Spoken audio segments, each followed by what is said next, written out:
문화유산의 창조적인 계승과 발전을 위해 노력하는 문화재청. 문화재를 보존하고 관리하는 것뿐만 아니라 조사와 연구를 통해 문화재를 활용하는 방법도 찾는데요. 바로 세계 인류 문화국가를 실현하기 위해 앞장서기 위함입니다. 게다가 소외 계층을 위한 전통문화 체험 기회를 확대하고 있는데요. 다양한 체험과 전시, 관람 등으로 국민 모두가 전통문화를 향유하는 데 힘쓰고 있답니다. 경기도 하남시의 도서관, 예비 엄마들을 위한 찾아가는 왕실태교 교육 프로그램이 펼쳐지고 있는데요. 바느질 선 밖으로 1cm 되는 지점을 표시를 하세요. 그래서 가위로 자르시면 돼요. 일단 이거 문화 향유가 어려운 사회 배려 계층을 위해 마련된 수업입니다.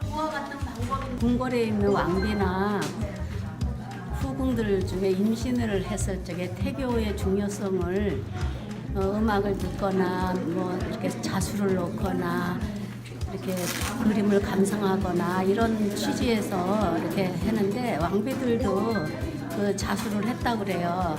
그래서 이 베네쪼고리를 만들 적에는 엄마들이 우리 아기가 태어나서 건강에 잘 살아줬으면 좋겠다라는 염원으로 이렇게 만들고, 물론 태교에도 좋지만 그 저고리에다가 실끈을 다는 거는 수명이 길었으면 하는 바람으로 달았어요. 찾아가는 왕실태교 수업은 4주차 프로그램으로 나만의 태교 일기책, 베네쪼고리, 턱받이, 버선 등 출산 준비물을 준비할 수 있는데요. 지난 7년간 180여회에 걸쳐서 이루어졌습니다. 실제로 오늘 수업에는 다문화 가정, 미혼모, 장애인 임신부 등 20여 명이 참석해 우리 왕실 문화를 체험했는데요. 중학교 이후로 처음 이제 바느질을 한 것 같은데 실가 시간 이후로 되게 감회가 새롭고 집에 혼자 있는 시간에 무료하지 않게 태교할 수 있는 것 같습니다. 제가 손재주가 없는데 이렇게 만들어서 직접 만들어서 해드린다는 것 자체만으로도 되게 감동일 것 같습니다. 수업에 쓰이는 교재이자 나만의 태교 일기책에는 실제 조선 왕실의 태교 방법이 안내되어 있는데요. 역사서 규범에는 아이가 엄마 뱃속에 10달 동안 있기 때문에 태교의 중요성에 대해서 강조하고 있습니다.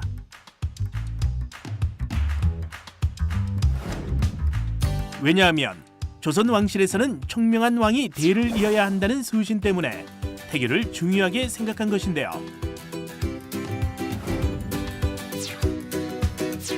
아이의 인성 형성은 태아일 때부터라고 여겼기 때문에 실제로 왕비와 후궁은 7태도를 수행하며 태교에 힘썼습니다. 현대 사회에서도 다시 새겨볼 만한 가치가 있는 의미 있는 내용들이네요. 사실 오늘날 한국은 저출산으로 인해 국가적 위기감이 점점 높아지고 있는 실정인데요. 만약 임산부가 왕실 태교를 만나게 된다면 생명의 소중함도 다시 한번 깨닫고 우리의 전통 태교법도 알게 되어 일석이조 아이와 임산부 모두에게 행복한 선택이 될 것이라 보장합니다. 저를 위해서 하는 것 같고 이거는 우리 아이를 위해서 하는 것 같은 느낌? 그래서 좀 남다른 기분으로 하고 있는 것 같아요. 우리 아이를 왕자처럼 공주처럼 왕실태교 수업으로 유용한 정보는 기본, 전통문화 공유의 출산 장려까지 한 번에 3마리 토끼를 잡았네요. 과거와 현재를 잇고 미래를 열어가기 위해 노력하는 문화재청. 그런데 국민들이 궁금한 점이 있다고 하는데요. 그 문화재 발굴 현장에 시민들이 직접 참여할 수 있는 그런 기회가 있는지 궁금합니다. 해외로 이제 빼앗긴 문화재들이 점점 회수가 되고 있긴 한데 어떻게 하면 그걸 더 효과적으로 더 많이 가져올 수 있는지 그 방법이 있나요?